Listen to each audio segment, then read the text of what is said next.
आज आपण या ठिकाणी सांगितलं की आम्ही एका मुलाचं या ठिकाणी मोफत शिक्षण करतोय आणि सर आपली फीस पण या ठिकाणी नाममात्र आहे।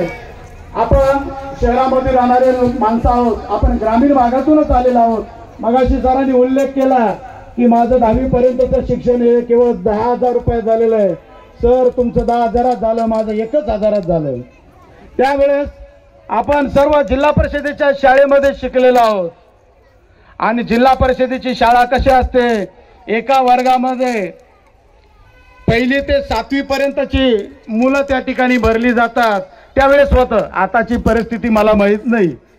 आणि त्यावेळेस शाळेमध्ये इन्स्पेक्शन असायचं आणि त्या इन्स्पेक्शनला शिक्षण अधिकारी वगैरे असे मंडळी यायची।